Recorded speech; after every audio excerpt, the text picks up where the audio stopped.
नमस्कार, news India 24/7 के इस खास कार्यक्रम में आपका स्वागत है। हम चर्चा कर रहे हैं हिमाचल प्रदेश के चुनावों की। आज वहां वोटिंग हो रही है 68 सीटों के लिए। अभी तक 11 बजे तक 17.49% वोटिंग हो चुकी है। हमीरपुर में 11 बजे तक 22% वोटिंग हुई है। कांगड़ा में 11 बजे तक 16.49% वोटिंग हुई है। हिमाचल प्रदेश में कुल जो है औसत वोटिंग 17.49% हो गई है, जबकि हमीरपुर में सबसे ज्यादा वोटिंग हुई है। 11 बजे तक 22% वोट वहां पर डाले जा चुके हैं। कांगड़ा में 16.49% वोटिंग हुई है। किन्नौर में भी 20% वोट डाले जा चुके हैं। मंडी में भी 22% का वोट प्रतिशत रहा है 11 बजे तक का। सभी 68 सीटों पर इस समय मतदान चल रहा है। भारतीय जनता पार्टी की सरकार वहां पर है, मुख्यमंत्री जयराम ठाकुर है और एक नारा वहां पर चल रहा है कि इस बार राज बदलेगा या रिवाज, क्योंकि कहा जाता है कि हिमाचल में हर बार सरकार बदल जाती है। हिमाचल का वोटर जो है सरकार के खिलाफ वोट देता है। तो बीजेपी का नारा रहा कि रिवाज बदलेगा इस बार, और कांग्रेस कह रही है कि रिवाज कायम रहेगा। दिग्गज नेता पार्टी के उन लोगों ने सभी ने वोट डाल दिया है। जयराम ठाकुर साहब ने वोट डाल दिया है, जो मुख्यमंत्री हैं। प्रेम कुमार धूमल पूर्व मुख्यमंत्री, उन्होंने भी अपना वोट डाल दिया। और इस समय सभी 68 सीटों पर मतदान जारी है। 68 सीटों पर मतदान हो रहा है। एक ही दिन की वोटिंग है हिमाचल में और 8 दिसंबर को नतीजे आएंगे। आप तस्वीरों में देख रहे हैं कितना परसेंट हुआ है। कांगड़ा में 16.49% तक की वोटिंग हुई है। किन्नौर में 20% तक वोट डाले जा चुके हैं 11 बजे तक। मंडी में भी सबसे ज़्यादा वोटिंग हुई है। 22% वोट वहां पर डाले जा चुके हैं। मंडी बहुत महत्वपूर्ण जिला माना जाता है। सभी 68 सीटों पर इस समय मतदान चल रहा है। पार्टी के दिग्गज नेता हैं, वो भी वोट डाल चुके हैं और करीब करीब 18% वोटिंग हो चुकी है। हमीरपुर में 11 बजे तक 22% वोटिंग हुई है। कांगड़ा में 16.49% वोटिंग हुई है। शांतिपूर्ण मतदान लगातार चल रहा है। किन्नौर में 20% वोट डाले जा चुके हैं। मंडी में 22%, मतलब मंडी और हमीरपुर में 22% वोटिंग हुई है। सबसे ज़्यादा वोटिंग मंडी और हमीरपुर में हो चुकी है। दिग्गजों ने भी मतदान किया। आप देख रहे हैं तस्वीरें। प्रेम कुमार धूमल, मुख्यमंत्री जयराम ठाकुर, पूर्व मुख्यमंत्री प्रेम कुमार धूमल, भारतीय जनता पार्टी के अध्यक्ष जेपी नड्डा और केंद्रीय मंत्री अनुराग ठाकुर ने भी हिमाचल प्रदेश में अपनी भागीदारी दिखाई है और सभी लोगों ने वोट दे दिया है। सभी ने वोट देने के बाद बीजेपी की वापसी का दावा किया। ये 4 तस्वीरें आप देख रहे हैं जेपी नड्डा साहब को, अनुराग ठाकुर साहब को, प्रेम कुमार धूमल साहब को, जो वोट डालने के बाद बात कर रहे हैं। परिवार के साथ प्रयोग करने का मौका मिला और प्रजातंत्र के इस त्योहार में अपने आप को जोड़ने का मौका मिला। चुनाव का तो मैं सुबह से ही जिस तरीके का वातावरण देख रहा हूँ और यहाँ भी आया तो जो मैंने वातावरण देखा, मुझे लगता है कि एक तरीके का उत्साह लोगों के मन में है और वो उत्साह सही दिशा से सही बात को लेकर के है। और मुझे लगता है कि मैं इस उत्साह में अपने आप को भी शामिल करता हूँ। उत्तराखंड, उत्तर प्रदेश, मणिपुर, गोवा सब में फिर हमारी सरकारें बनी तो अब की बार भी बनेगी। हिमाचल प्रदेश और गुजरात में भी होगा, क्योंकि सुशासन, विकास और जन कल्याण के बहुत काम हुए हैं। देखिए, 10 साल केंद्र में कांग्रेस की सरकार रही, 10 साल राज्य में कांग्रेस की सरकारें रही। वापस करने वाले भी ओपीएस को यही थे, एनपीएस को लागू करने वाले भी कांग्रेस पार्टी ही थी। ये चाहते तो पहले भी कर लेते, इन्होंने ना कहीं किया है। इनको झूठे वादे करने की आदत है। मैं हूँ बिल्कुल, चुनाव लड़ा रहा हूँ, चुनाव लड़ नहीं रहा हूँ, लड़ा रहा हूँ। रिवायत हम तोड़ते आए पहले, हमेशा। पहले गठबंधन में सरकारें बनाते थे, विश्व भारतीय जनता पार्टी सरकार बनाई। इस बार रिपीट करेंगे। यहाँ भर्ती भी हुई, अग्निवीर की भर्ती, पहली भर्ती यही हुई है और हजारों नौजवानों ने उसमें भाग लिया है। सैकड़ों उसमें सिलेक्ट भी हुए, स्वीकार किया लोगों ने स्कीम को। हिमाचल के चुनाव पर चर्चा करने के लिए हमारे साथ कुछ खास मेहमान जुड़ रहे हैं। वरिष्ठ पत्रकार मेरे मित्र यूसुफ अंसारी साहब जुड़ रहे हैं, जो हिंदुस्तान की राजनीति को बेहतर तरीके से समझते हैं। संजय राणा साहब हमारे साथ स्टूडियो में राजनीतिक विश्लेषक हैं।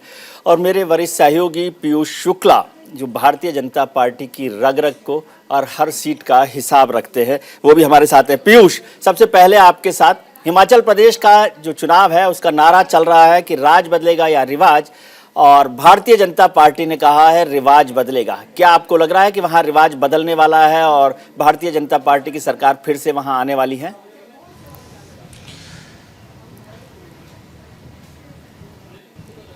देखिए विजय जी, अगर मैं बात करूं कि लगातार जो भारतीय जनता पार्टी कह रही है, जो दावे वो कर रही है, उसको वो परिवर्तित भी कर रही है। अगर मैं बात करूं उत्तर प्रदेश की, 2022 में ही चुनाव हुआ है। बात करूं अगर उत्तराखंड की, 2022 में चुनाव हुआ है। मणिपुर की बात करूं, यह भी चुनाव इसी साल हुआ है। और इन सब जगह पर जो रिवाज था वो बदला है भारतीय जनता पार्टी ने। अगर मैं बात करूं हिमाचल प्रदेश की विकास के कार्यों की, हालांकि हिमाचल प्रदेश के चुनाव में जो भारतीय जनता पार्टी के शीर्ष नेतृत्व थे, उन्होंने 370 की बात की, राम मंदिर की बात की, लेकिन विकास की अगर मैं बात करूं तो विकास भी हुआ है। हालांकि विकास की रफ्तार जरूर धीमी रही है, उस पर सवाल भी उठे हैं। नहीं, लेकिन वहां तो लोकल इश्यूज पर पार्टी ने बात ही नहीं की है, वो नेशनल इश्यूज के साथ चल रही है। मैं पोस्टर देख रहा था भारतीय जनता पार्टी का, जिसमें लिखा हुआ था कि उज्जैन में महाकाल का पीठ बनवाया है, काशी में काशी जो कॉरिडोर है उसका निर्माण करवाया है, और अयोध्या में राम मंदिर का निर्माण करवाया। एक बार को मैं कंफ्यूज हो गया कि ये सब आजकल हिमाचल में है क्या?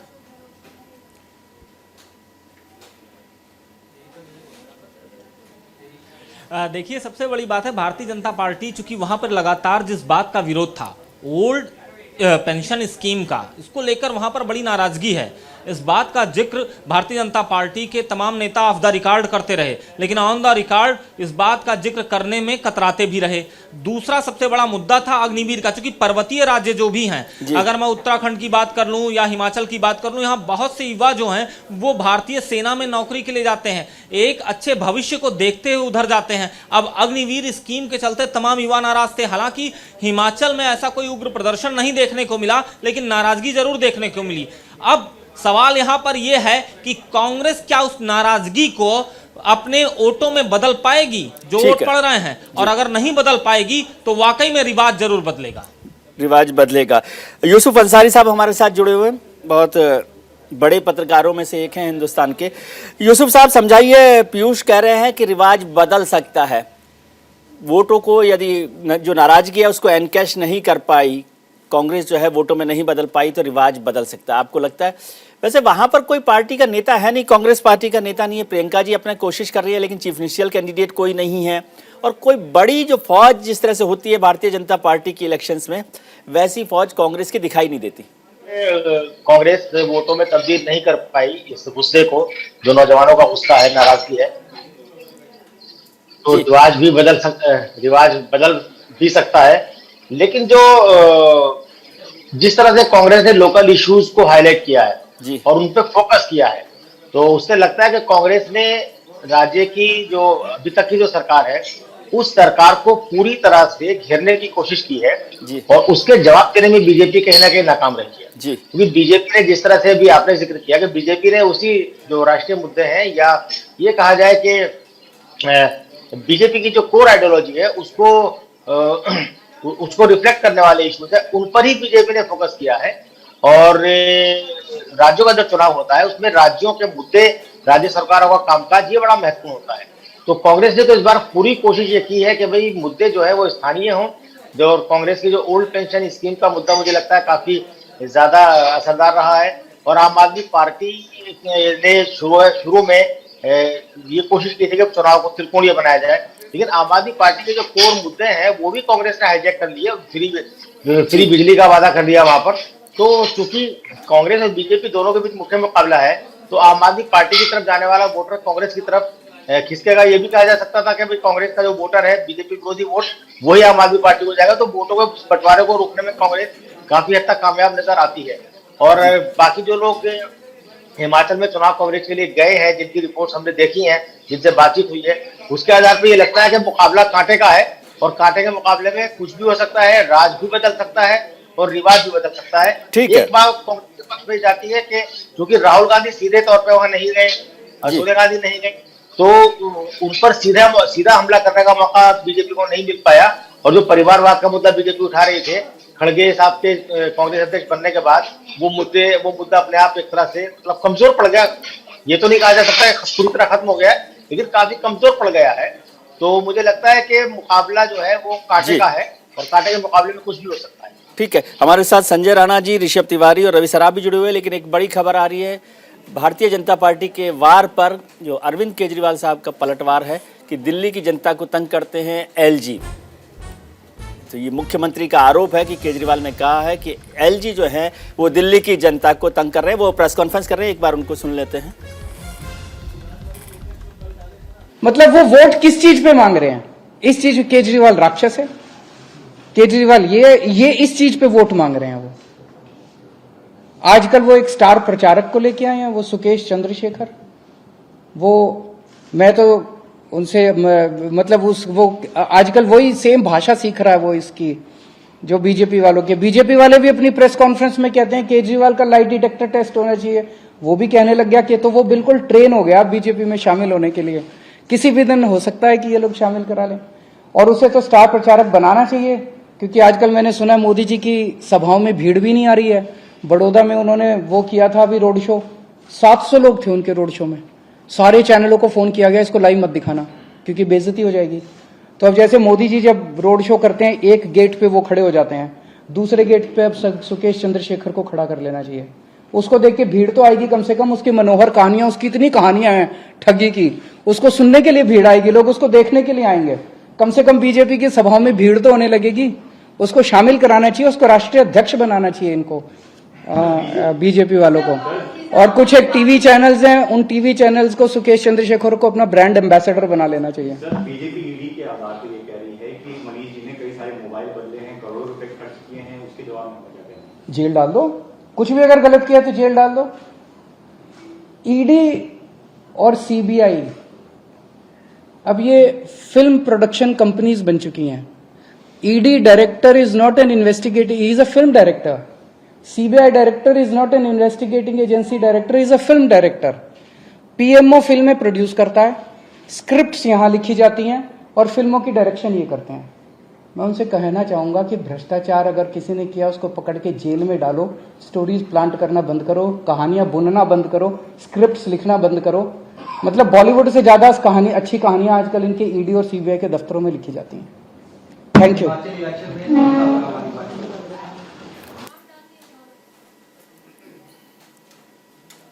ये हैं दिल्ली के मुख्यमंत्री अरविंद केजरीवाल साहब, जो भारतीय जनता पार्टी पर हमला कर रहे हैं। गुजरात चुनावों को लेकर, एलजी को लेकर उन्होंने आरोप लगाया कि वो दिल्ली की जनता को तंग कर रहे हैं। योग को रोका गया, उसका भी उन्होंने चर्चा की। और एक महाठग जिसे आजकल कहा जा रहा है सुकेश चंद्रशेखर, उनका भी नाम का जिक्र किया कि वो भारतीय जनता पार्टी के साथ जो है काम कर रहे हैं और भारतीय जनता पार्टी उनका इस्तेमाल राजनीति के लिए कर रही हैं। लगातार वो भारतीय जनता पार्टी पर हमलावर होते जा रहे हैं। हालांकि हिमाचल में जो है आम आदमी पार्टी पहले चुनाव लड़ रही थी, वो आजकल उतनी सक्रिय नहीं दे रही। हमारे मेहमान हमारे साथ जुड़े हुए हैं, ऋषभ तिवारी साहब, संजय राणा साहब, रवि सराफ साहब, पीयूष शुक्ला जी और यूसुफ अंसारी जी। ऋषभ जी, आपके पास आना चाहता हूँ, काफ़ी देर हो गई इंतजार आपका, माफ़ी चाहता हूँ। अभी केजरीवाल साहब जो आरोप लगा रहे हैं उस पर तो हम चर्चा करेंगे, लेकिन बात यह है कि हिमाचल का चुनाव आप हिमाचल में क्यों नहीं लड़ रहे? काशी में लड़ते हैं, उज्जैन में लड़ रहे हैं, अयोध्या में लड़ रहे हैं, सिर्फ हिमाचल के मुद्दों को छोड़कर आप सब पे चुनाव लड़ रहे हैं।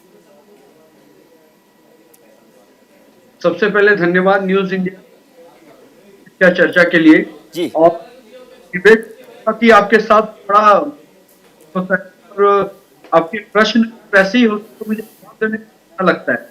आपने कहा कि छोड़कर हर जगह चुनाव लड़ रहे हैं जी। मतदान जो है हिमाचल की और आप जाके वहां नहीं मतदान रहा है, लेकिन हिमाचल एक प्रदेश है, डायरेक्ट देश और डायरेक्ट विश्व अपना योगदान देता है जी। हिमाचल ऐसा प्रदेश है के अंदर सैनिक निकलते हैं, ना केवल कोई देवभूमि है, देश रक्षा में अपनी महत्वपूर्ण भूमिका निभाता है। तो चर्चा तो देश की होगी और देश के अंदर हिमाचल में हो रहे चुनाव में देश की बात आएगी, क्योंकि हम अगर अंत्योदय की बात करते हैं तो देश के कोने कोने व्यक्ति के विकास की भी बात करते हैं। हिमाचल प्रदेश से जुड़ा देश है, देश के अंदर हिमाचल प्रदेश है, तो चर्चा तो होगी, लेकिन उसके साथ साथ विकास की भी बात होनी चाहिए। हिमाचल में क्या हुआ? हमारी रैलियों में अमित शाह जी ने खुले तौर पे कहा, विजय जी, कि हमने जो ऊपर का खेमा रहा है हिमाचल प्रदेश का, जो ऊपर पहाड़ी पे लोग रहते हैं, उनकी चिंता किसी ने नहीं की थी। इस डबल इंजन के सरकार के तहत वहां पे बकायदा बाईपास बनाए गए, बकायदा रोड बनाई गई। उसके साथ के साथ जो सेब के लिए जो एक्साइज ड्यूटी वगैरह की बात होती थी, जो बकायदा स्पोर्ट्स को लेकर वहां पे काम हुआ है, युवाओं के बीच जो जागरूकता फैलाई गई है, उसको हम दरकिनार नहीं कर सकते। तो कई ऐसे मुद्दे हैं। एक बड़ा इशू था जिसका मेरे मित्र अभी याद दिला रहे थे, ओपीएस का, आपको तो याद होगा, ओल्ड पेंशन स्कीम का। उससे हम थोड़ा सा बचना चाहते हैं, भारतीय जनता पार्टी उससे बचना चाहती है, ओल्ड पेंशन स्कीम से। आपने खुले तौर पे सुना होगा, हमने बकायदा इसके तौर पे चर्चा की है। हम ऐसे कोई मुद्दे नहीं है जिससे बचना चाहे तो जनता से डायरेक्ट जुड़ा हो। मुद्दों से बचता कौन है, जनता देखती है विजय जी। चाहे कांग्रेस हो चाहे आम आदमी, वो तो फील्ड से भाग रहे हैं, चुनाव तक लड़ने के कैंडिडेट तैयार नहीं है। नहीं, वो ठीक बात है आपकी। एक चीज और समझना चाह रहा था, ये नारा जो दिया भारतीय जनता पार्टी ने कि इस बार रिवाज बदलेगा हिमाचल प्रदेश में, जिसका मतलब मुझे समझाया गया कि भाई वहां पर हर बार हर चुनाव में अलग सरकार आती है, सरकार के खिलाफ वोट होता है, लेकिन इस बार भारतीय जनता पार्टी को उम्मीद है कि वो सरकार बनाएगी और रिवाज बदलेगा। ऐसा ही ये नारा है ना। मुझे समझ में आया कि आप रिवाज बदल रहे हैं, भाई जो चीफ मिनिस्टर होता है उसकी बजाय कोई नया चीफ मिनिस्टर लाएंगे, ऐसा तो नहीं है। ये रिवाज बदलने का कहां पर क्या रेफरेंस है? जी मैं बता रहा हूं, आपने जब उत्तर प्रदेश का चुनाव देखा होगा तो उस समय एक सुपर स्टीरियस बिलीव चलता था कि कोई जो मुख्यमंत्री, सिटिंग मुख्यमंत्री अगर नोएडा आ जाएगा तो दूसरी बार योगी आदित्यनाथ जी न केवल नोएडा आए, बकायदा नोएडा में आके न्यास तक करके गए और उन्होंने ये बताया मुख्यमंत्री पद से ज्यादा मेरे लिए कुछ जरूरी है तो राज्य का विकास जरूरी है। तो रिवाज वहां भी बदल गया। इसी तरह हिमाचल प्रदेश की जनता ने विकास के रिवाज को चुनने का काम किया है और वो मतों के द्वारा विकास के रिवाज को रिपीट करेगी और भाजपा को पुनः सत्ता में लाएगी। तो रिवाज बदलेगा, क्योंकि पहले सरकारें थी वो विकास की नहीं राजनीति करके बैठी हुई। नहीं, मुझे कुछ मित्रों ने बता दिया यहाँ दिल्ली में बैठे थे कि वो चीफ मिनिस्टर बदलने को रिवाज की बात कर रहे हैं, इसलिए मैंने कहा कि आप बैठे हैं, आप विद्वान लोग हैं, पार्टी को जानने वाले, तो मैंने कहा आपसे थोड़ा सा क्लियर कर लूँ। रत्नाकर सिंह साहब भी हमारे साथ जुड़ गए हैं, कांग्रेस के नेता हैं, लेकिन रवि सराफ मेरे मित्र जो हैं, वरिष्ठ सहयोगी, वो शिमला में मौजूद हैं।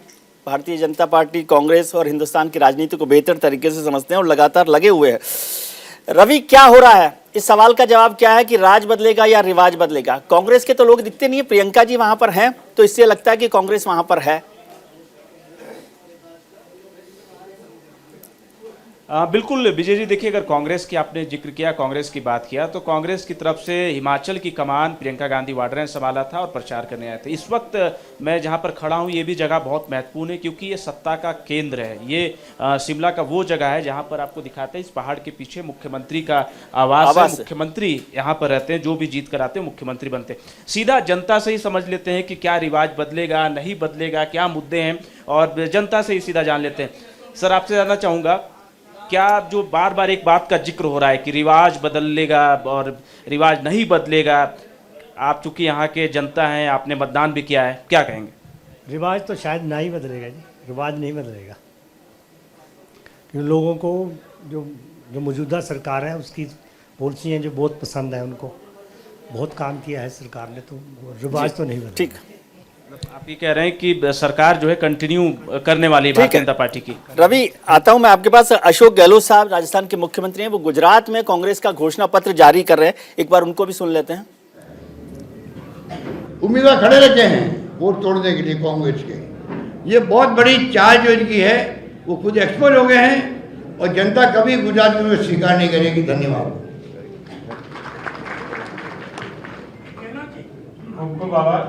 મિત્રો, હજી ક્વેશ્ચન આન્સર પછી કરીશું. ખૂબ ખૂબ આભાર ગેહલોત સાહેબ આપનો. હવે ભારતીય રાષ્ટ્રીય કોંગ્રેસના ભૂતપૂર્વ મહામંત્રી અને ગુજરાત પ્રદેશ કોંગ્રેસના મેનિફેસ્ટો કમિટી જન ઘોષણા પત્રના ચેરમેન માનનીય अशोक गहलोत साहब राजस्थान के मुख्यमंत्री हैं, गुजरात में कांग्रेस के प्रभारी भी हैं, उनके पास जिम्मा है चुनाव का, और वो कह रहे हैं वहाँ भारतीय जनता पार्टी की वापसी नहीं होगी। रत्नाकर सिंह साहब हमारे साथ जुड़े हुए हैं। रत्नाकर जी, गुजरात हो, हिमाचल हो, कहीं तो आपके लीडर्स नहीं हैं। कांग्रेस जो है भारतीय जनता पार्टी से सरकार छीनने की जो कोशिश कर रही है वो आज कम से कम नहीं दिखाई दे रही। हो सकता है 8 दिसंबर को कुछ नतीजे और हों। हिमाचल के परिदृश्य में ही पहली बात कहना चाहूंगा कि प्रियंका गांधी ने बहुत पुरजोर कोशिश किया है और काफी समय दिया है उन्होंने हिमाचल की जनता के लिए। और हमारे बड़े दिग्गज नेता जो है गहलोत जी हो, चाहे मुख्यमंत्री उत्तराखंड के हो, सॉरी छत्तीसगढ़ के हो, तो ये सारे लोग जो है वहाँ पे ऑलरेडी प्रचार में जुटे हुए थे। हमारे अध्यक्ष मल्लिकार्जुन खड़गे जी भी वहाँ पे चुनाव प्रचार में जुड़े हुए थे। तो ये सारे लोग वहाँ पे प्रचार में, भले वो अलग दिगर बात है कि मीडिया फुटेज उनको शायद नहीं मिला हो उतना, लेकिन प्रचार में जुटे हुए हैं। और देखिए, राज भी बदलेगा और रिवाज भी बदला है। राज इस तरह से बदलेगा कि इनकी जो झूठे वादे हैं इन्होंने जनता से किए हैं, उन्होंने वादे तो कोई पूरा किया नहीं। आज ये महंगाई पे पूरी तरह से फेल हो चुके हैं। बेरोजगारी के नाम पे आपने सुना, अभी मित्र कह रहे थे कि ये बेरोजगारी के नाम पे जागरूकता लाग रहे हैं। अरे आपने रोजगार कितना दिया है वो जरा आंकड़े बता दीजिए। हम तो बोले हैं कि हम आएंगे तो 5 लाख नौकरियां देंगे, और रिवाज इस कदर बदल रहा है कि प्रधानमंत्री मोदी जी जो देश के सर्वोच्च पद पे आसीन है, वो एक अदना से निर्दलीय उम्मीदवार को फोन करके कहते हैं कि आप चुनाव मत लड़ो। तो ये उसको इस तरह से दिखाते हैं कि हम संगठन के लिए काम कर रहे हैं। संगठन के लिए तमाम लोग हैं, आपके अध्यक्ष जी हैं, आपके बहुत सारे लोग हैं संगठन के लिए काम कर सकते हैं, लेकिन प्रधानमंत्री जी देश की चिंता छोड़ करके चुनाव जीतने के लिए ये अदना सा एक कैंडिडेट जो निर्दलीय कैंडिडेट है उनको फोन करके बात करते हैं। तो सोच लीजिए, ये भारतीय जनता पार्टी है 24/7 365 डेज चुनावी मोड में रहती है, रत्नाकर जी, जनता के लिए कोई काम नहीं करती जी। रत्नाकर जी, आपकी चिंता मुझे समझ में आ रही है। कांग्रेस के कुछ नेताओं ने इसी को मेरे को दूसरे तरीके से फोन करके कहा कि साहब देखिए, भारतीय जनता पार्टी में प्रधानमंत्री जैसा बड़े कद का आदमी भी छोटे कार्यकर्ता के साथ बात कर लेता है, अपने कार्यकर्ता को कंसर्न रख रहा है पार्टी में, और हमारी पार्टी में तो लीडर्स जो है उनको पता ही नहीं कि कौन कैंडिडेट है। ये चिंता आपकी भी होगी, लेकिन आप कुछ, हाँ जी रत्नाकर जी। देखिए, ये संगठन का काम है और संगठन का अध्यक्ष होता है, वो सारे मुद्दों पे रणनीति तय करता है, कैंडिडेट तय करता है। और प्रधानमंत्री जो होता है वो देश का प्रधानमंत्री होता है, वो किसी दल का प्रधानमंत्री नहीं होता है। अगर वो दलगत राजनीति करेगा प्रधानमंत्री, तो सोच लीजिए देश का कल्याण कब करेगा। तो देश के कल्याण के लिए प्रधानमंत्री को जरूरी है कि वो महंगाई पे विचार करे, लोगों से बात करे, वो मन की बात सिर्फ करे नहीं, मन की बात सुने भी, वो रोजगार पे बात करे, 2 करोड़ रोजगार छीने नहीं प्रतिवर्ष, जो वादा किया है वो 2 करोड़ रोजगार वो दे, वो भ्रष्टाचार देश से खत्म करे, जो हिमाचल प्रदेश में भ्रष्टाचार चरम पर है। तो ये सारी चीजें हैं, वो उस पर बात करें। आपने ओल्ड पेंशन स्कीम पे ये भारतीय जनता पार्टी के प्रवक्ता से पूछा, इनके पास कोई जवाब नहीं है, लेकिन हमने ये अपने मैनिफेस्टो में लाया है कि हम पहली मीटिंग में, कैबिनेट की पहली मीटिंग होगी, उसमें ही पुरानी पेंशन जो है बहाल करेंगे, 5 लाख लोगों को रोजगार देंगे, युवाओं को जो है फंड अवेलेबल कराएंगे, स्टार्टअप फंड। ये तो जागरूकता ला रहे हैं खाली बैठ करके यहाँ पे। जागरूकता लाने से कुछ होगा? भाई साहब काम भी करिए, जागरूकता मत लाइए सिर्फ। ठीक है, मैं संजय जी के पास, ऋषभ जी क्या छोटा सा कमेंट आपका चाहता हूँ। हालांकि रत्नाकर जी, आपने प्रधानमंत्री जी का जिक्र किया कि अच्छा किया कि वो प्रधानमंत्री जी देश का काम देखें। जैसा काम प्रधानमंत्री जी को देश का देखना चाहिए, वैसे ही मुख्यमंत्रियों को भी देखना चाहिए। 1.5 महीने से अशोक गहलोत साहब राजस्थान के अलावा सब जगह हैं, भूपेश पटेल साहब छत्तीसगढ़ के अलावा सब जगह पर है ना। लेकिन खैर ये कंट्राडिक्टरी बातचीत तो चलती रहती है। ऋषभ जी छोटा सा कमेंट, क्योंकि मेरे को संजय जी से थोड़ी सी चर्चा करनी। जी मैं बिल्कुल कम शब्दों में निपटाता हूँ। 3 पॉइंट पे मैं कह रहा हूँ। पहला, मुझे लगता है रत्नाकर जी जब बैठते हैं तो वो बिल्कुल फिक्स करके बैठते हैं कि आज कांग्रेस को संसार कर ही देना है, पानी पानी कर देना है। इनके तीनों वाक्यों पे आता हूँ। पहली बात, इन्होंने मन की बात कही कि मन की बात सुनते हैं और लोगों की नहीं सुनते। मन को देश का काम करना है कि किसी संगठन का काम करना है, वो बता दीजिए।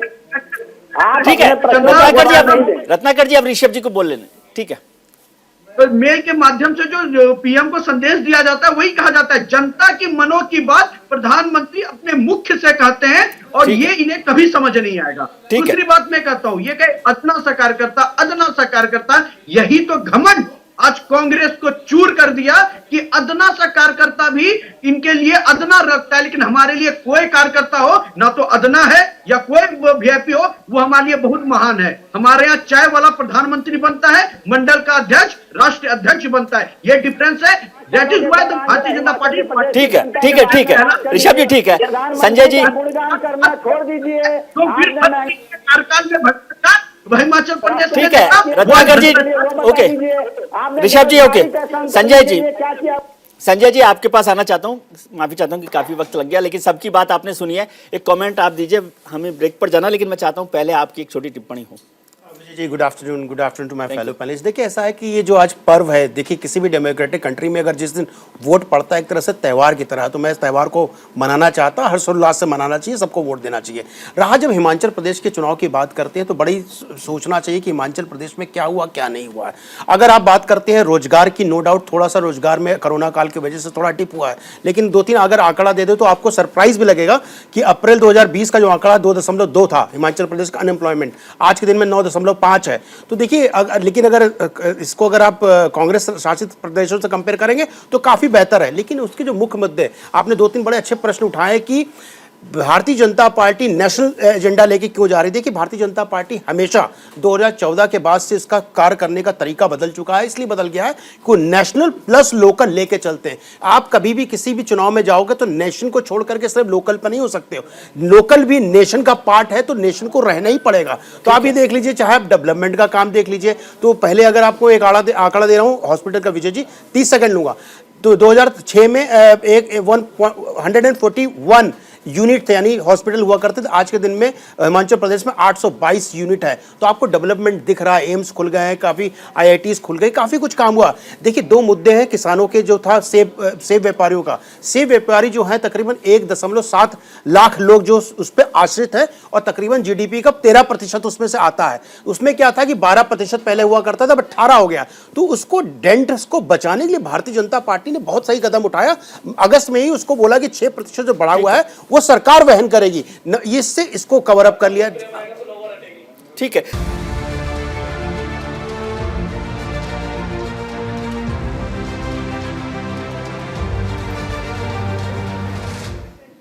हम चर्चा कर रहे हैं हिमाचल प्रदेश के विधानसभा चुनावों की। इस समय वहां पर वोट डाले जा रहे हैं। 11 बजे तक करीब 18% वोट डाले जा चुके हैं। हमीरपुर और मंडी में 22% वोट डाले गए हैं। मुख्यमंत्री हैं जयराम ठाकुर। जैसा कि कहा जाता है कि हिमाचल में हर बार जो जनता है वहाँ वोट जो है सरकार के खिलाफ डालते हैं, यानी वहाँ हर बार राज बदल जाता है। लेकिन भारतीय जनता पार्टी ने इस बार नारा दिया कि राज नहीं, इस बार रिवाज बदलेगा। अभी पहले देखते हैं कि इस चुनाव के बड़े चेहरे कौन कौन हैं, हिमाचल के सियासी सूरमा कौन है, ये देख लेते हैं। भारतीय जनता पार्टी की तरफ से सबसे बड़ा चेहरा वहाँ मुख्यमंत्री जयराम ठाकुर साहब हैं। सिराज विधानसभा क्षेत्र से लड़ रहे हैं। 1985 से जो हमारे धूमल साहब थे वो वहाँ पर चुनाव लड़ रहे थे। हिमाचल के सियासी सूरमा जयराम ठाकुर बीजेपी से सिराज विधानसभा क्षेत्र से उम्मीदवार हैं। हंसराज बीजेपी के चुराह विधानसभा क्षेत्र से हैं मैदान में।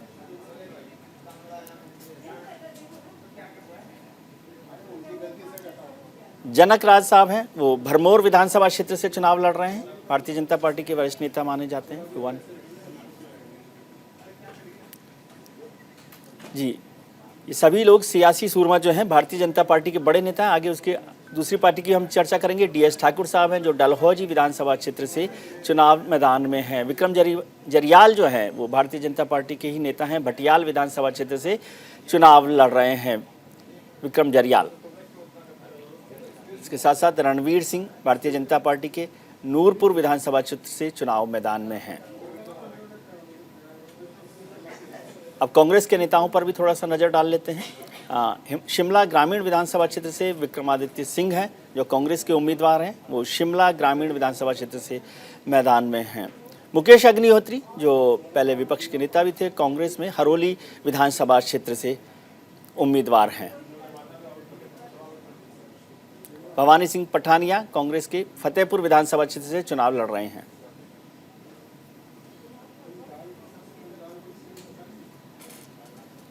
चर्चा करते हैं आम आदमी पार्टी की। आम आदमी पार्टी के चुराह विधानसभा क्षेत्र से नंद कुमार जरियाल चुनाव लड़ रहे हैं। नौजवान लोगों में से माने जाते हैं, नौजवान नेता हैं। होशियार सिंह आम आदमी पार्टी के उम्मीदवार ज्वालामुखी विधानसभा क्षेत्र से हैं। ज्वालामुखी विधानसभा क्षेत्र से आम आदमी पार्टी से होशियार सिंह चुनाव लड़ रहे हैं।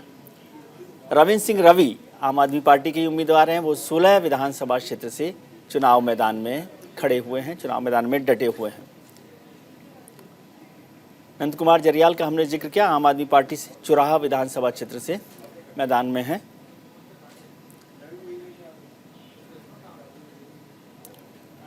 होशियार सिंह आम आदमी पार्टी से, ज्वालामुखी विधानसभा क्षेत्र से। जी, इस समय वोटिंग चल रही है, मतदान हो रहा है, लगातार मतदान हो रहा है, शांतिपूर्ण मतदान हो रहा है। लेकिन 2022 में क्या होगा उससे पहले हम देखते हैं कि 2012 का विधानसभा चुनाव का क्या हाल था। कुल 68 सीटों में भारतीय जनता पार्टी को 36 सीटें मिली थी, कांग्रेस को 26 सीटें मिली थी, अन्य को 6 सीटें मिली थी। कांग्रेस को 42.81% वोट हासिल हुए थे, भारतीय जनता पार्टी को 38.47% वोट मिले थे। और तब वीरभद्र सिंह चौथी बार मुख्यमंत्री बने थे। कांग्रेस के नेता के तौर पर वीरभद्र सिंह ने 2012 में शपथ ली थी मुख्यमंत्री की, चौथी बार वो मुख्यमंत्री बने थे। जी, इसी के साथ लोकसभा चुनाव में क्या हाल रहा था वो भी देख लेते हैं कि कुल सीटें वहां पर 4 हैं। 2009 के चुनाव को देखें तो भारतीय जनता पार्टी को 4, कांग्रेस जो कुल 4 सीटें हैं उसमें भारतीय जनता पार्टी को 3 सीटें और कांग्रेस को 1 सीट मिली। 2014 में चारों की 4 सीटें भारतीय जनता पार्टी को मिली और यही हाल 2019 में रहा, जब 4 की 4 सीटें भारतीय जनता पार्टी को मिली है और कांग्रेस का खाता वहां पर नहीं खुल पाया। ये आप देख रहे हैं 2009 में बीजेपी के पास 3, कांग्रेस के पास 1, 2014 और 2019 में चारों की चारों सीटें भारतीय जनता पार्टी ने अपने कब्जे में रखी और कांग्रेस का खाता वहां पर नहीं खुल सका।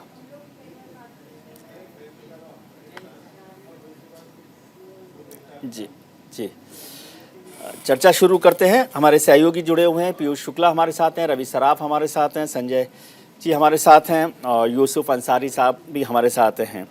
रवि, क्या आपको लग रहा है कि कांग्रेस जो है वो एनकैश कर पाएगी या वहां पर जो प्रियंका गांधी है उनके लिए भी एक तरह से इम्तिहान है? उत्तर प्रदेश के चुनावों में तो वो सफल नहीं हो पाई थी, नाकाम रही थी एक तरह से। क्या हिमाचल में वो सरकार बनवा सकती हैं? बिल्कुल विजय जी, देखिए प्रियंका गांधी वाड्रा की अगर बात करें तो हिमाचल प्रदेश में वो काफ़ी ज़्यादा सक्रिय नजर आई, डोर टू डोर कैंपेन किया, रैली किया, जनसभा किया और मुद्दों को उठाया। देखिए स्थानीय मुद्दे और राष्ट्रीय मुद्दों की अगर बात करें तो बेरोजगारी और महंगाई 2 मुद्दे यहाँ की जनता को डायरेक्ट टच कर रही है। इन 2 मुद्दों को प्रियंका गांधी ने एड्रेस किया और मजबूती से उठाया है। पुरानी पेंशन योजना का जिक्र प्रियंका गांधी ने तमाम रैलियों में किया और यहाँ की जनता से वादा भी किया। ये भी एक जो मुद्दा है ये पूरे हिमाचल प्रदेश में बड़ा मुद्दा बन चुका है। जो चौथा मुद्दा है वो सेना भर्ती को लेकर है, अग्निवीर योजना को लेकर है, क्योंकि आपने देखा होगा जब अग्निवीर योजना को लाने की बात की गई थी तो पूरे देश भर में कहीं ना कहीं तनाव की स्थिति बन गई थी और उसकी आंच हिमाचल प्रदेश तक भी आई थी। शिमला और तमाम जगहों पर लोग आक्रोशित है। उस योजना को रोल बैक कराने की बात प्रियंका गांधी वाड्रा ने किया। हालांकि जनता और यहाँ के जो नौजवान हैं इस मुद्दे पर आक्रोशित हैं, उसको कांग्रेस पार्टी ने एड्रेस करने का काम किया। सेब की बागवानी की अगर बात करें तो जीएसटी का मुद्दा है, उनके परेशानियां हैं, उसको प्रियंका गांधी वाड्रा और कांग्रेस ने एड्रेस किया। यहाँ स्थानीय जो ग्रामीण इलाके हैं सड़कों की स्थिति बहुत खराब हो चुकी है। कई वर्ष पहले जो सड़क बने थे वो टूट चुके हैं, उसकी मरम्मत नहीं हुई है। लोग इसी तरीके से किसी भी तरीके से सड़कों पर रवि, एक छोटा राजनीतिक सवाल, छोटा ऐसा सवाल कि अगर कांग्रेस की सरकार बनती है तो वहां मुख्यमंत्री का चेहरा कौन होगा? जाहिर सी बात है, देखिए एक परिवार है जिसको कांग्रेस पार्टी लगातार लेकर चल रही है। प्रतिभा वीरभद्र सिंह को प्रदेश अध्यक्ष बनाया गया, उनके बेटे विधायक हैं और उन्हीं के निगरानी में पूरे चुनाव लड़ने की कवायद की गई है। उनको जिम्मेदारी दी गई, टिकट बांटने में भी उनकी बहुत अहम जिम्मेदारी रही और उन्होंने कई लोगों को अपने जो पुराने वीरभद्र सिंह के समय के जो नेता हैं या फिर उनके बाद जो नए पीढ़ी आई है उनको भी प्रतिभा वीरभद्र सिंह ने टिकट देने का काम किया है। तो ये कहा जा सकता है कि लीडरशिप की अगर बात करें तो प्रतिभा वीरभद्र सिंह बहुत सीनियर हैं और प्रदेश अध्यक्ष की जिम्मेदारी उनको दी गई। राजीव शुक्ला के साथ उन्होंने अच्छा तालमेल बिठाया और पूरे चुनाव को कोऑर्डिनेट करने का काम किया और पूरे प्रदेश भर में चुनाव लड़वाया। तो एक बड़ा नाम प्रतिभा वीरभद्र सिंह का इस पूरे हिमाचल प्रदेश से अगर कांग्रेस पार्टी विपक्ष की अगर बात करें तो वो नाम है। ठीक है यूसुफ साहब, रवि हमारे नौजवान और कांग्रेस पर बारीक नजर रखने वाले हैं, लेकिन आपका अनुभव बहुत लंबा है कांग्रेस को लेकर। आप कितना सहमत हैं रवि की बात से कि अगर कांग्रेस की सरकार बनती है तो क्या प्रतिभा वीरभद्र सिंह चीफ मिनिस्टर होंगी? नहीं, इतना आसान नहीं है ये कहना कि प्रतिभा वीरभद्र सिंह ही चीफ मिनिस्टर होगी। कई और दावेदार हैं जी। जो मौजूदा विधानसभा में विपक्ष के नेता है मुकेश अग्निहोत्री, वो भी काफी मजबूत उम्मीदवार हैं जी। और एक परिवार से दूसरे परिवार में कांग्रेस का अध्यक्ष पद जरूर जाता रहा है, लेकिन मुख्यमंत्री की कुर्सी कभी नहीं गई। और आपको याद होगा विजय भाई कि इसी मुद्दे पर आंध्र प्रदेश में कांग्रेस में बगावत हुई थी जब YSR रेड्डी की मौत के बाद दुर्भाग्यपूर्ण मौत के बाद उनके बेटे ने दावा ठोका था और उस वक्त कांग्रेस ने उन्हें मुख्यमंत्री नहीं बनाया था और यही तर्क दिया गया था कि अगर हम इस तरह से मुख्यमंत्री की मौत के बाद उसके बेटे को या बेटी को मुख्यमंत्री बना दें तो ये सिलसिला पूरे देश में चल जाएगा और कांग्रेस पर जो परिवारवाद का आरोप है वो और पुख्ता हो जाएगा। उसके बाद एक लंबी चेन चल जाएगी। हरियाणा में दीपेंद्र हुड्डा दावा करेंगे और तो राजस्थान में कोई और दावा करेगा, तो इसलिए तो मुझे नहीं लगता कि प्रतिभा वीरभद्र सिंह को मुख्यमंत्री का ताज इतनी आसानी से मिल जाएगा। हो सकता है कि प्रियंका गांधी की को लेकर के पर्सनल एक सोच को उनको बनाया जाएगा, लेकिन कांग्रेस की जो पॉलिसी रही है उस तरह से कि मुख्यमंत्री बनाने के मामले में ये सीधे एक के बाद दूसरे को मतलब उसके परिवार से दूसरे व्यक्ति को मुख्यमंत्री नहीं बनाया गया। एक दो पीढ़ी बाद, एक दो 5-10 साल के बाद नंबर आ जाए वो बात अलग है, लेकिन मुख्यमंत्री कांग्रेस की सरकार अगर आती है तो मुख्यमंत्री के लिए पार्टी में काफी खींचतान होगी और नया मुख्यमंत्री चुनने में पार्टी को काफी वक्त लग सकता है। अब पार्टी में जो गांधी परिवार है वो पार्टी का आला कमान नहीं रहा, ये एक सच्चाई है, क्योंकि पार्टी ने आला कमान नहीं रहा या अध्यक्ष नहीं रहा? अध्यक्ष नहीं रहा, आला कमान तो कांग्रेस का अध्यक्ष ही होता है ना। अच्छा एक सवाल और मैं आपसे इतर, क्योंकि यूसुफ अंसारी साहब बैठे हैं तो उनके अनुभव का फायदा ये उठाना चाहता हूँ कि कुछ लोग मुझे समझा रहे थे कि आजकल पार्टी में तो जो चलते रहते हैं अंदर झगड़े वो भी चलते रहते हैं, लेकिन अब राहुल गांधी वर्सेस प्रियंका गांधी भी चल रहा है। मतलब दोनों में आपस में झगड़ा नहीं हो, लेकिन पार्टी 2 लेवल पर बंट गई है। एक चीफ मिनिस्टर प्रियंका जी के साथ हैं, एक चीफ मिनिस्टर राहुल गांधी जी के साथ हैं। एक बड़े नेता राहुल गांधी जी के साथ जाना चाहते हैं, दूसरे बड़े नेता सिर्फ प्रियंका जी की सेवा में रहते हैं। ऐसा हो रहा है क्या आजकल? ये तो विजय जी बहुत दिन से चल रहा है, लेकिन दुर्भाग्य की बात यह है कि लोगों को अब नजर आया है। ये तो राहुल गांधी के राजनीति में आने से पहले से राहुल वर्सेस प्रियंका की लड़ाई पार्टी में एक अंदरूनी तौर पे, इनविजिबल तौर पे चल रही है। मैं आपको याद दिला दूं, 2004 में जब राहुल गांधी को उम्मीदवार बनाया गया था, उससे पहले प्रियंका गांधी अमेठी से चुनाव लड़ने की पूरी तैयारियां कर चुकी थी और 2009 से लेकर 2004 के बीच प्रियंका गांधी ने अमेठी में एक बूथ 20 यूथ की टीम तैयार की थी और उस टीम में कई लोग हमारे डायरेक्ट टच में रहते तो ये जो रस्साकशी है ये तो उस वक्त से चल रही थी। और एक बार प्रियंका गांधी ने एक अनौपचारिक प्रेस कॉन्फ्रेंस भी बुलाई थी, लेकिन आखिरी वक्त में उसे रद्द कर दिया गया था, तो उसमें वो चुनाव लड़ने का ही ऐलान करने वाली थी। अब जब से प्रियंका गांधी कांग्रेस में ऑफिशियली आई है 2019 के बाद, तो ये बंटवारा नेताओं का विजिबल हुआ है। उसके बाद जब राहुल गांधी ने अध्यक्ष पद छोड़ा है, उसके बाद से नेताओं में विभाजन हो गया है। ये बात बिल्कुल सही है कि बहुत सारे नेता प्रियंका गांधी के साथ डायरेक्ट टच में है और उनकी मतलब जो कहते ना कि 2 पावर सेंटर मजबूत है कांग्रेस में, एक राहुल गांधी का और एक प्रियंका गांधी का है। ये प्रियंका गांधी का ये कहना है कि साहब जब तक राहुल गांधी प्रधानमंत्री पद के उम्मीदवार है वो एक सहयोगी की भूमिका में है। तो 2 पावर सेंटर तो कांग्रेस में विजिबल तौर पे हैं और नेता भी दोनों के बीच एक तरह से बट चुके हैं, लेकिन ये दोनों के बीच कोई पावर को लेकर के बहुत ज्यादा झगड़ा है या मार्केट वाली स्थिति, ऐसी स्थिति वो ठीक है। रत्नाकर जी, आप इसमें कुछ जोड़ना चाहते हैं? और एक सवाल जो रवि ने भी कहा, यूसुफ साहब ने भी कहा, कौन मुख्यमंत्री पद का उम्मीदवार होगा हिमाचल में अगर सरकार बनती है तो? फिर मैं बीजेपी पर आऊंगा जी। पहले मैं जी 2 सवाल हैं आपके, पहले सवाल का जवाब दे देता हूं, क्योंकि देखिए आपके अभी विश्लेषक ने ही कहा है कि प्रियंका गांधी जो है उन्होंने स्वयं कहा है कि वो एक सहायक की भूमिका में रहना चाहती हैं, तो इस तरह का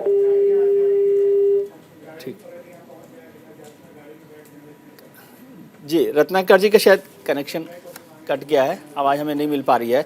पीयूष, भारतीय जनता पार्टी की बात करें जिसकी सरकार अभी मौजूद है और फिर वो रिवाज बदलने के लिए तैयार है, लेकिन जो टिकट बंटवारा हुआ उसमें बागी उम्मीदवार बहुत सारे रहे और भारतीय जनता पार्टी हिंदुस्तान के जो हमारी परंपरा है, धर्म है, वेद है, शास्त्र हैं, उनको बहुत मानती है।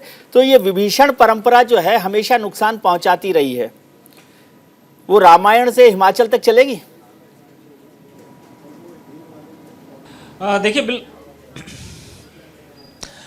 बिल्कुल विभीषण परंपरा नुकसान पहुंचाती रही है और भारतीय जनता पार्टी चूंकि कार्डर बेस पार्टी है, सबसे बड़ी बात है ये समझना होगा कि भारतीय जनता पार्टी, पहले की भारतीय जनता पार्टी और आज की भारतीय जनता पार्टी में कई अंतर है। अब भारतीय जनता पार्टी पन्ने पर काम करती है, एक कॉपी पर पन्ने में 5 लोगों के नाम लिखे जाते हैं और भारतीय जनता पार्टी ये सोचती है कि अगर हमारा कार्डर, हमारा पन्ना अगर तैयार है और वो 5 हैं, वो उन 5 की जिम्मेदारी 3 वोटों की है और वो 3-3 वोट लेके आएंगे तो कहीं ना कहीं हमारी चीज़ों को कभी नुकसान नहीं पहुंचेगा। बगावत कितनी भी हो जाए, उत्तर प्रदेश का भी जब टिकट बंटवारा हुआ और उसके पहले से तमाम जो मंत्री थे साथ में दूसरे दलों से आए थे वो छोड़ छोड़ के भाग गए। लेकिन उत्तर प्रदेश का जो चुनावी परिणाम था वो चुनावी परिणाम सीधे भारतीय जनता पार्टी के पक्ष में था। गुजरात में भी इस बात को लेकर तमाम जो सीटें कटी हैं, चाहे मधु श्रीवास्तव की कटी हो, विरोध चल रहा है। ऐसे ही हिमाचल में चला, लेकिन भारतीय जनता पार्टी एन केन प्रकारेण अपने साथ के, अपने कुनबे के उन लोगों को समझाने में सफल हो जाती है और यही चीज वहां पर भी है। अब सवाल है, भारतीय जनता पार्टी ने तमाम मुद्दों पर भारतीय जनता पार्टी विजय जी घिरी हुई है। अभी जो ऋषभ तिवारी जी थे उन्होंने तमाम मुद्दों पे बात की, बेरोजगारी पे बात नहीं की। अब उसके आंकड़े जो हैं बेरोजगारी के, 8.5 लाख बेरोजगार हिमाचल में हैं। ये बात आंकड़ों में है, सरकारी आंकड़ों में है। 5 साल में 32,000 युवक युवतियां बेरोजगार दर्ज हुए हैं। पीयूष, ये बात रत्नाकर जी को कहने दो। मेरे को आप पॉलिटिकल, क्योंकि आपका पॉलिटिकल एक्सपर्टीज है बीजेपी में, मुझे बताइए, जयराम ठाकुर अगर सरकार बनती है तो जयराम ठाकुर ही मुख्यमंत्री बनेंगे या कोई और चेहरा होगा? अगर सरकार बनती है तो देखिए, चुनाव जयराम ठाकुर के चेहरे पर लड़ा है भारतीय जनता पार्टी ने और जयराम ठाकुर को ही आगे किया है। तो फिलहाल अभी जयराम ठाकुर, जब तक कि केंद्रीय नेतृत्व पार्लियामेंट्री बोर्ड नहीं तय करता है, तब तक जयराम ठाकुर ही मुख्यमंत्री रहेंगे। ठीक है ऋषभ जी, पीयूष कह रहे हैं जयराम ठाकुर ही मुख्यमंत्री रहेंगे। बहुत अच्छी बात है, मुख्यमंत्री रहेंगे, मुझे तो कोई आपत्ति नहीं है। लेकिन मैं बहुत डरता हूं आपकी पार्टी की हिस्ट्री से। वो उत्तराखंड में यही विभीषण परंपरा ने खंडूरी साहब को हरा दिया, फिर पुष्कर सिंह धामी साहब को भी अभी हरा दिया, फिर आप चेहरे बदलते रहे। असम में अच्छे भले मुख्यमंत्री थे, आपके मित्र रहे हैं विप्लव जी, उसके बाद हेमंत बिस्वा शर्मा को आपने बना दिया। गुजरात में तो पूरी की पूरी सरकार बदल दी, मंत्री बदल दिए, मुख्यमंत्री बदल दिए। वो जो नारा चलता, एक स्लोगन बीजेपी एक चीज़ का ऐड चलता रहता है कि सारे घर के बदल डालूंगा, तो आपने सारे घर के बदल डाले। अब ये हिमाचल में क्या होगा? हिमाचल में जनता की धर्मशाला से चलेगी शिमला या शिमला से चलेगी शिमला? जी मैं सुन नहीं पाया। धर्मशाला से चलेगी, हमीरपुर से चलेगी, शिमला से चलेगी सरकार? जनता के दिलों से चलेगी और जनता के दिल के राज करते हुए चलेगी सरकार, और विकास की पटरी पे चलेगी सरकार और विनाश को जवाब देते हुए चलेगी सरकार। ये जनता की द्वारा चुनी हुई सरकार होगी। मुख्यमंत्री कोई भी हो, यह पार्लियामेंट्री बोर्ड फैसला करता है और वही करेगा। कोई परिवर्तन भी बन सकता है। भारतीय जनता पार्टी में स्थापित होकर केवल कार्यकर्ता रहता है, कोई टैगलाइन काम नहीं करता यहाँ पे। लेकिन ऋषभ जी आपका ये जो कमेंट है ना बहुत महत्वपूर्ण, कि कोई हो। अभी तो जयराम ठाकुर साहब हैं, आप कह रहे हो जयराम ठाकुर हो या कोई हो, मतलब कोई हो भी हो सकता है। ऋषभ तिवारी भी एक दिन झारखंड का मुख्यमंत्री बन सकता है। हम चाहते हैं कि ऋषभ जी रहे तो हमको भी अच्छा लगेगा, भाई हमारे मित्र जो है चीफ मिनिस्टर बन रहे हैं, रत्नाकर जी बने, ऋषभ जी बने, संजय जी बने, वो तो अच्छी बात है। रत्नाकर जी आपको जोड़ना चाहते हैं? मैं संजय जी से पॉलिटिकल कमेंट चाहता हूँ जी। बिल्कुल बिल्कुल, मैं अभी बात सुन रहा था, ऋषभ जी की बात सुन रहा था, जो है गुणगान ये करते रहते हैं, लेकिन मैं सच्चाई आपके पत्रकारों ने ही बता दिया हिमाचल प्रदेश के बारे में। आपके दोनों पत्रकारों ने क्या कहा? पहले पत्रकार ने कहा कि हिमाचल की सड़कें जो है बहुत खराब स्थिति में है, जो एक बहुत बड़ा मुद्दा है हिमाचल वासियों के लिए। और दूसरे पत्रकार ने जो इनको आईना दिखाया, वो कहा कि 8.5 लाख बेरोजगार अभी भी हिमाचल प्रदेश में है और उन बेरोजगारों के लिए ऋषभ जी कोई जवाब नहीं दे पा रहे हैं। तो रत्नाकर जी एक तीसरे और वरिष्ठ पत्रकार थे, वो हमारे दोनों पत्रकारों से बड़े हैं, मेरे मित्र हैं यूसुफ साहब, उनकी बात को आपने नहीं सुना शायद, उस समय शायद कनेक्शन कटा हुआ था मेरे ख्याल से। जी बोलिए। दोनों पत्रकारों ने इनको आईना दिखा दिया, ये सच्चाई बता दी कि क्या है हिमाचल की परिस्थिति।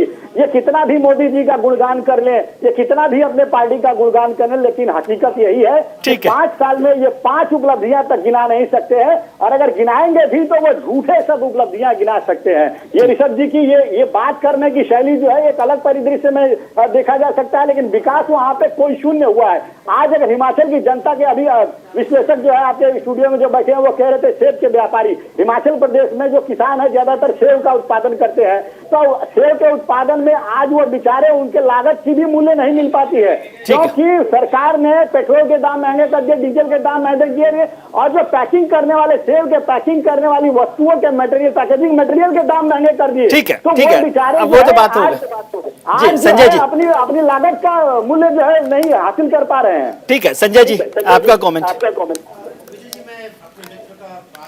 देना चाहता हूँ। सेब की बड़ी बड़ी बात है कि इनके पास शायद आंकड़े नहीं होंगे। जो टोटल फैमिली है 1.7 लाख फैमिली है, जीडीपी का 13% सेब से आता है। आप ये बताइए कि वहाँ की मुख्य मांगे क्या है। वो चाहते हैं एमएसपी पे लाना, जो आज की पर किलो कॉस्ट है 10 रुपए कुछ पैसे है और 2.50 पैसे जो है उसके हैंडलिंग चार्जेस है।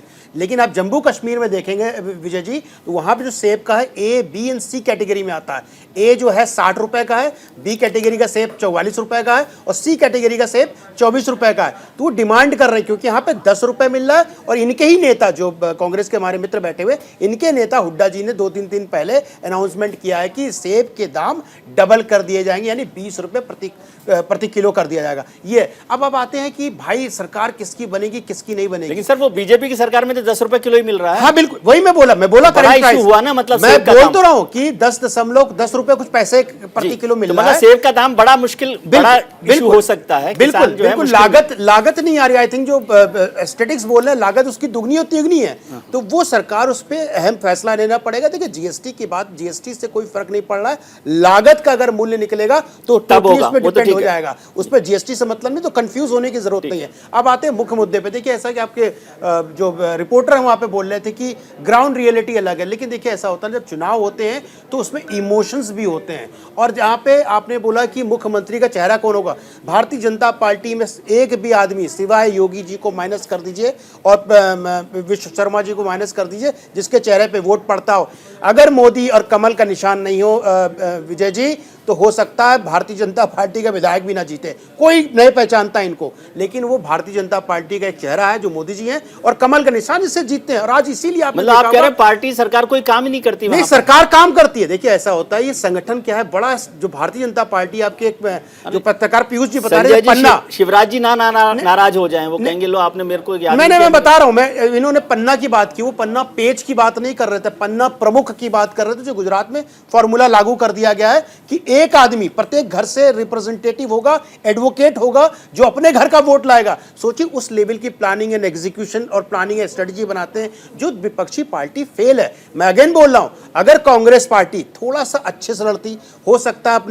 अपना जो मतभेद है, परिवार का मतभेद है माँ बेटे और बहन में, अगर वो मतभेद दूर कर लेते और कन्विंसिंग करते, लोगों को कन्विंस करते, लोगों के बीच जाते, तो हो सकता था कांग्रेस का रिजल्ट थोड़ा अच्छा होता। पीयूष बता रहे कि वहां पे बागी बहुत है भारतीय जनता पार्टी में। आप पन्ना देखिए, हर जगह पन्ना प्रमुख जो है अपने परिवार की जिम्मेदारी, लेकिन परिवार ही बटा हुआ है। देखिए ऐसा है कि अगर आप पहाड़ी इलाकों को देखेंगे तो वोट का जो मार्जिन होता है जीत हार का बहुत कम होता है, 500, 1000, 2000, 3000 में। उत्तर प्रदेश में लाखों में होता है। तो क्या होता है कि ये छोटे छोटे जो भीतरघात कहते हैं, इससे no doubt Bharatiya Janata party को नुकसान होगा। जो 44 सीट थी और उसके पहले के सर्वे आप देख लीजिए तकरीबन 48 के आसपास जा रही थी। ठीक है, वो सीट परसेंटेज की वजह से कम होगी, लेकिन फिर भी एज है भारतीय जनता पार्टी का। और मोदी जी जिस हिसाब से अपील कर रहे हैं, लोगों का विश्वास उन पे जो कनेक्ट है, तो हो सकता है उससे चीजें उनके पक्ष में चली जाए और सरकार। ठीक है, लास्ट कमेंट, बिल्कुल समय खत्म हो गया। हालांकि चुनाव का अभी चल रहा है, वोटिंग हो रही है, तो पूछना ठीक नहीं है, लेकिन मेरी आदत है, मैं बहुत छोटा बाल सुलभ हूं, तो मेरे को इच्छा होती है कि क्या नतीजा आएगा, अभी क्या चल रहा है उस पर पूछ सकते हैं। ये कोई पॉलिटिकल कमेंट नहीं है। पीयूष से शुरू करते हैं। पीयूष, सरकार बनेगी बीजेपी की, नहीं बनेगी? छोटा सा जवाब मुझे केवल चाहिए।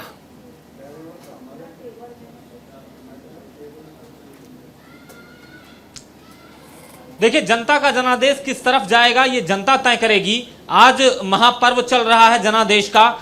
जयराम ठाकुर को अपने रिपोर्ट कार्ड जो जनता के बीच में लेकर गए हैं, उस पर जनता जनादेश देगी, जनता का ही अब आदेश होगा। अरे आप कॉपी चेक करते रहे हैं सर। मास्टर साहब, आपका कितने नंबर है? आपका एनालिसिस तो बता दीजिए।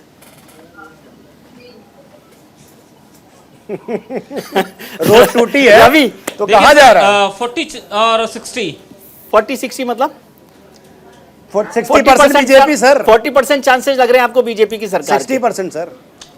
60% चांस है कि भारतीय जनता पार्टी की सरकार। रवि, आपने सारी कॉपी चेक कर ली कांग्रेस की, कितने परसेंट? बिल्कुल विजय जी, देखिए